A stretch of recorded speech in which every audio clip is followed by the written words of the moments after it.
Welcome to Annie Stories. Today, I'll be reading The Tale of Benjamin Bunny by Beatrix Potter. Join me to see what adventure little Benjamin and his cousin Peter go on this time.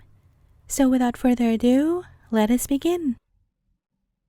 The Tale of Benjamin Bunny. One morning, a little rabbit sat on a bank. He pricked his ears and listened to the trit-trot of a pony. A gig was coming along the road.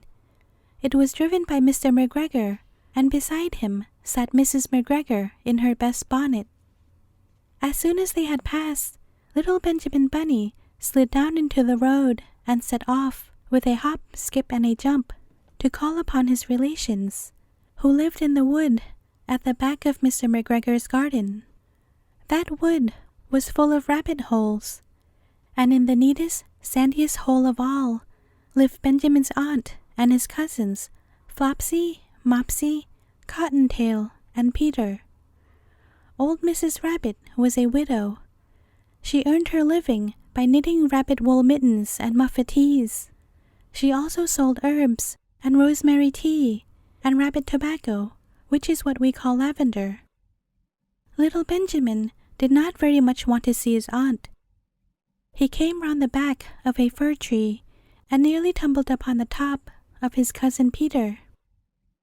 Peter was sitting by himself. He looked poorly and was dressed in a red cotton pocket handkerchief. "Peter," said little Benjamin in a whisper, "who has got your clothes?" Peter replied, "The scarecrow in Mr. McGregor's garden," and described how he had been chased about the garden and had dropped his shoes and coat. Little Benjamin sat down beside his cousin and assured him that Mr. McGregor had gone out in a gig, and Mrs. McGregor also, and certainly for the day, because she was wearing her best bonnet. Peter said he hoped that it would rain. At this point, old Mrs. Rabbit's voice was heard inside the rabbit hole, calling, "Cottontail, Cottontail, fetch some more chamomile." Peter said he thought he might feel better if he went for a walk. They went away, hand in hand, and got upon the flat top of the wall at the bottom of the wood. From here, they looked down into Mr. McGregor's garden. Peter's coat and shoes were plainly to be seen upon the scarecrow, topped with an old tam-o'-shanter of Mr. McGregor's. Little Benjamin said, "It spoils people's clothes to squeeze under a gate. The proper way to get in is to climb down a pear tree." Peter fell down head first, but it was of no consequence, as the bed below was newly raked and quite soft. It had been sown with lettuces. They left a great many odd little footmarks all over the bed, especially little Benjamin, who was wearing clogs. Little Benjamin said that the first thing to be done was to get back Peter's clothes, in order that they might be able to use the pocket handkerchief. They took them off the scarecrow. There had been rain during the night. There was water in the shoes, and the coat was somewhat shrunk.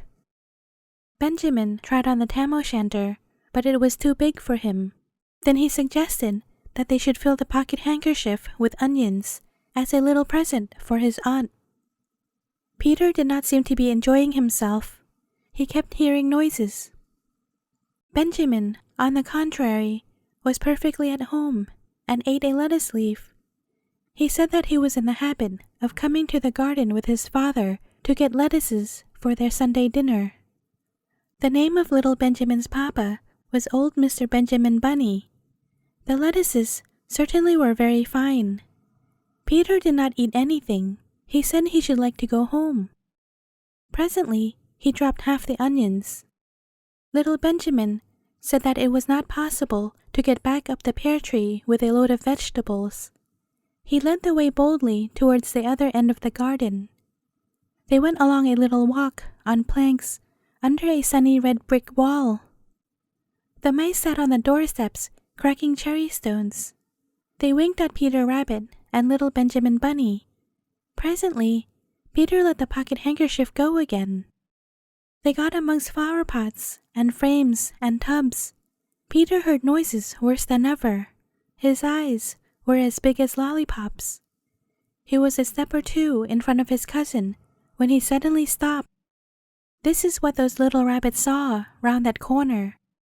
Little Benjamin took one look, and then, in half a minute, less than no time, he hid himself and Peter and the onions underneath a large basket. The cat got up and stretched herself and came and sniffed at the basket. Perhaps she liked the smell of onions. Anyway, she sat down upon the top of the basket. She sat there for 5 hours. I cannot draw you a picture of Peter and Benjamin underneath the basket because it was quite dark and because the smell of the onion was fearful. It made Peter Rabbit and little Benjamin cry. The sun got round behind the wood, and it was quite late in the afternoon, but still the cat sat upon the basket. At length there was a pitter-patter, and some bits of mortar fell from the wall above. The cat looked up and saw old Mr. Benjamin Bunny prancing along the top of the wall of the upper terrace.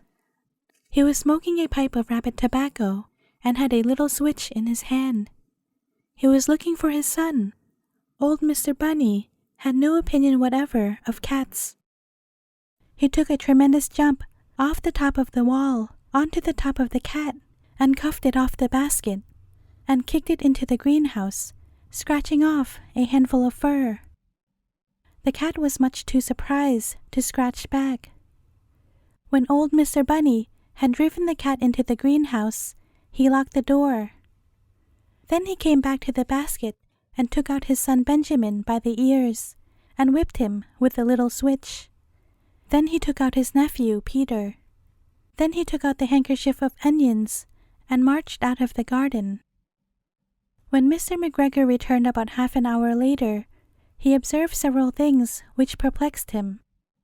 It looked as though some person had been walking all over the garden in a pair of clogs. Only, the footprints were too ridiculously little. Also, he could not understand how the cat could have managed to shut herself up inside the greenhouse, locking the door upon the outside. When Peter got home, his mother forgave him because she was so glad to see that he had found his shoes and coat. Cottontail and Peter folded up the pocket handkerchief, and old Mrs. Rabbit strung up the onions and hung them from the kitchen ceiling with the bunches of herbs and the rabbit tobacco. The end. Thank you for listening. If you like this tale, please give it a thumbs up and share it with your friends and family. Thanks for all your support, and I will see you again tomorrow with another story.